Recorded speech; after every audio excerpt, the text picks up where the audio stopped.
8 दिसंबर 2017 यानी कि आज से करीब 7 साल पहले एक free battle royal game free fire play store and app store पर रिलीज होता है, जो कि 2019 में मोस्ट डाउनलोडेड मोबाइल गेम्स की लिस्ट में शामिल हो जाता है, वो भी 1 बिलियन डाउनलोड्स के साथ। तो बस आज हम उसी जर्नी को देखने वाले हैं कि कब गेम में रेयर आइटम्स आए थे, कब गेम के ग्राफिक्स बढ़े और कब गेम में नए नए फीचर्स ऐड हुए और कब हमारे ओल्ड आइटम्स गेम से जाने लगे। और हाँ, अगर ओल्ड प्लेयर हो तो ये स्पेशल वीडियो आप लोगों के लिए है, और नए प्लेयर्स आज आप लोगों को पता चलेगा क्यों हम ओल्ड फ्री फायर बोलते हैं। और हाँ यार, एंडिंग में बहुत मेहनत की है, कुछ स्पेशल है, तो रिक्वेस्ट है उसे प्लीज मिस मत कीजिएगा।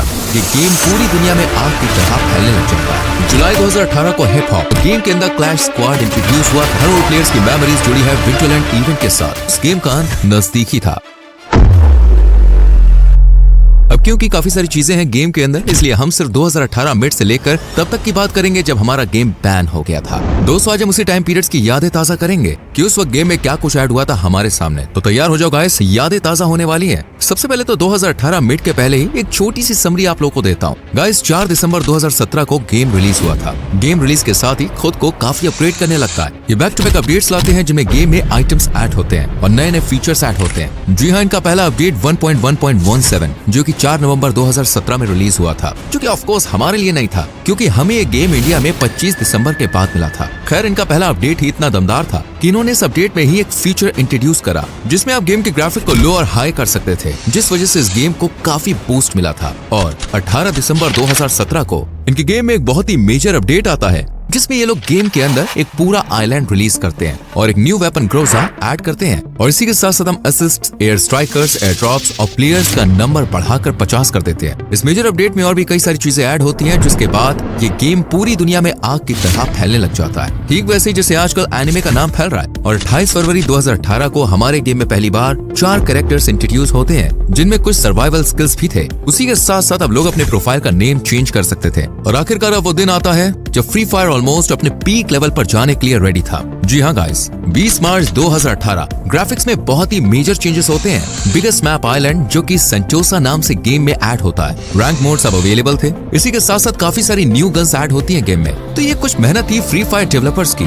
जब हम टीवी पर कार्टून देखा करते थे, चैन की नींद सोया करते थे, तब ये लोग ऑनलाइन गेमिंग प्लेटफॉर्म तैयार कर रहे थे, जिस मेहनत को उस वक्त कोई भी नहीं देख रहा था, पर वो दुनिया में नाम बनाने से बस कुछ ही महीनों दूर थी। और अब उन दिनों की बात करते हैं जब गेम्स में प्लेयर्स जुड़ना शुरू हो जाते हैं। जी हाँ गाइस, 20 जून को हमारे गेम में फर्स्ट टाइम गेम के अंदर लक रॉयल ऐड होता है और इसी दिन ऑयल बैरल गेम अंदर आता है और इसी दिन से हमारी मेमोरीज गेम के अंदर ऐड होनी शुरू हो जाती है। क्योंकि इन सबके साथ साथ एक और स्पेशल चीज हुई थी फ्री फायर में, एलाइट पास। यस गाइस, जून 2018 में हमारा फर्स्ट एवर एलाइट पास कित्सुने सीजन 1 रिलीज होता है, जो कि गरीना के लिए एक बहुत ही बड़ा घाटे का सौदा था क्योंकि उस टाइम गेम इतना पॉपुलर नहीं था, जिस वजह से बहुत ही कम लोगों ने उस एलाइट पास को खरीदा था और इसलिए आज वो रेयर है। पर गरीना भी कहाँ हार मानने वालों में से थी। वो ये घाटे का सौदा करती है और हर महीने नए नए एलाइट पास गेम में ऐड करती है। जुलाई 2018 को हिप हॉप, अगस्त 2018 को डूम्सडे मैडनेस, सितंबर 2018 को रॉयल रेवलरी, अक्टूबर 2018 को पायरेट्स लेजेंड, नवंबर 2018 को आर्केड मेहम, दिसंबर 2018 को स्टीम पंक रेवोल्यूशन। और ये परंपरा तभी से चलती आ रही है। कह सकते हैं कि 2018 के अंत से फ्री फायर गेम पॉपुलर होना शुरू हो गया था। 2018 अक्टूबर में ही फ्री फायर का पहला इमोट लॉल फ्री फायर में ऐड हुआ था। दिसंबर 2018 में ही एक और कमाल की चीज गेम में आई थी, विंटरलैंड लॉबी। जी हाँ गाइस, शायद पहली बार गेम में चारों तरफ बर्फ बरस रही थी और चारों तरफ क्रिसमस आइटम्स देखने को मिले थे। और अगले ही साल 2019 की शुरुआत में गेम में मैजिक क्यूब इंट्रोड्यूस हुआ था और फिर 22 जनवरी 2019 को बारमूडा में ग्रेवयार्ड ऐड होता है और इसी के साथ ट्रेन वाली लॉबी वापस गेम में आई थी। और फिर पेट सिस्टम, न्यू कैरेक्टर मोको और न्यू कॉस्ट्यूम्स एंड कलेक्शन का ऑप्शन गेम में आया था और गेम की लॉबी हाय ये अपडेट। और गाइस, इसी साल 2019 की मार्च में FF थ्रोन इमोट, जो कि कभी बहुत रेयर होता था, वो इंट्रोड्यूस होता है। यार ये सब तो ठीक है, पर अभी भी कुछ मिसिंग था गेम में, जिस मोड के बाद ही गेम की रीच बूस्ट हुई थी। जी हाँ गाइस, शायद कुछ लोग अब तक समझ गए होंगे, मैं बात कर रहा हूँ 14 अगस्त 2019 की, जब गेम के अंदर क्लैश स्क्वाड इंट्रोड्यूस हुआ था। बरमूडा की कुछ लोकेशंस पर हम अपनी स्क्वाड के साथ दूसरे बंदों के साथ 4 वर्सेस 4 कर सकते थे और सच में मोड लोगों को इतना ज्यादा पसंद आने लगा कि एक वक्त था जब इस मोड से बहुत ज्यादा अटैचमेंट हो गई थी प्लेयर्स को। इस अपडेट के ठीक 1 महीने बाद 14 सितंबर 2019 को गेम के अंदर एक बार फिर से हमारी कुछ मेमोरीज गेम में ऐड की जाती है, स्पूकी नाइट नाम से। जिनमें रिसोर्स डाउनलोड का ऑप्शन ऐड करा गया ताकि ये गेम लो एंड डिवाइस में भी बड़े अच्छे से चल सके।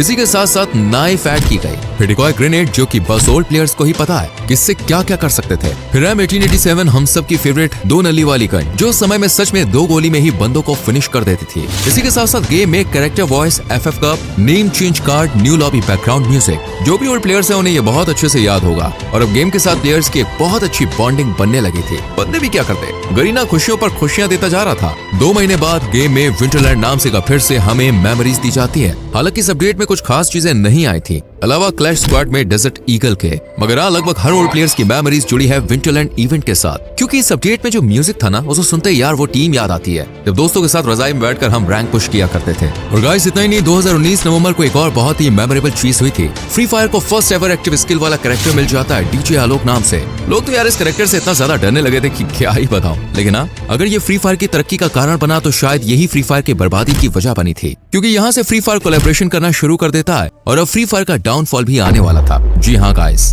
25 फरवरी 2020 में गेम के अंदर कल्हारी मैप लाया जाता है। उसी के साथ साथ गेम में एक बड़ा ही इंटरेस्टिंग मोड ऐड होता है, ट्रेडिंग ग्राउंड। जी हाँ गाइस, वही जगह जहाँ पर एक किले के नाम पर कब घंटों बीत जाते थे पता ही नहीं चलता था। इसी के साथ साथ गेम में इलेक्ट्रिक सरबोर्ड ऐड की जाती है। और अब जुलाई 2020 आ चुका था जब फ्री फायर की 3rd एनिवर्सरी आती है, जब गेम में हॉरिजॉन्टल लाइन ऐड होता है। 23 सितंबर 2020 को गरीना डीजे कश्मीर के साथ कोलैब करता है और गेम को एक और नया एक्टिव स्किल वाला कैरेक्टर मिलता है। उसी साल अक्टूबर 2020 को फ्री फायर का फर्स्ट एवर ईवो गन भी रिलीज हुआ था जो स्किन AK-47 की थी। और यकीन करो, उस वक्त जो ड्रैगो एक का क्रेज था, खौफ था, वो बस उस वक्त के लोग ही जानते हैं। और उसी साल 7 दिसंबर 2020 को गरीना का क्रोनो के साथ कोलैब आता है और गेम में एक और एक्टिव स्किल मिलती है। और शायद ये गेम का लास्ट पीक पॉइंट था, जिसके बाद गरीना ने बैक टू बैक बड़े बड़े कोलैब्स करे। 21 दिसंबर 2020 को वन पंच मैन और 4 फरवरी 2021 को अटैक ऑन टाइटन के साथ। मगर इसी बीच गेम को उसका फर्स्ट एवर ईवो बंडल भी मिला था कोबरा नाम से। और इस वक्त पर गेम अपने पीक लेवल पर पहुंच चुका था। उनके कोलैब्स रुकने का नाम नहीं ले रहे थे। 25 अप्रैल 2021 को मैक्लेरन, 1 जून 2021 स्ट्रीट फाइटर्स, 23 सितंबर 2021 वेनम।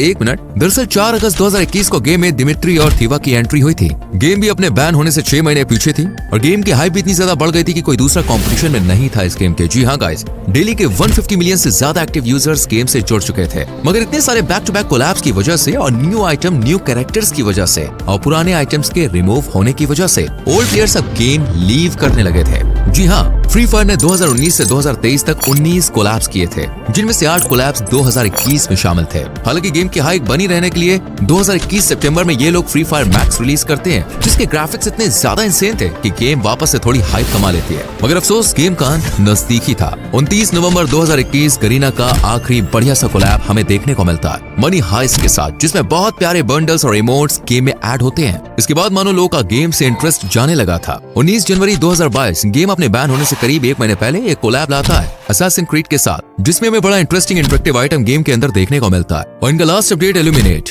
जिसके ठीक महीने भर बाद गेम बैन हो चुका था और हर वो पुराना प्लेयर जो इन मेमोरीज के साथ जी रहा था, उसकी आंखों के सामने सिर्फ फ्री फायर की यादें ही रह जाती हैं। हालांकि इसके बाद गेम में BTS, रैम्पेज, जस्टिन बीबर जैसे बड़े बड़े इवेंट्स आए तो सही, मगर अब कोई गेम में वापस ना आया। खेलने वाले गेम से जुड़े रहे, करीब साल भर इंतजार करा मगर कुछ नहीं हुआ। खैर, जिन लोगों को अभी भी लगता है कि ओल्ड प्लेयर्स कहना बस आम बात है, तो आज मैं आप लोगों को एक ओल्ड प्लेयर का दर्द दिखाता हूँ। उस ओल्ड प्लेयर का दर्द जिनकी आंखों में ये यादें बसी है। आखिर कैसा लगा था उनको फ्री फायर बैन सुनकर?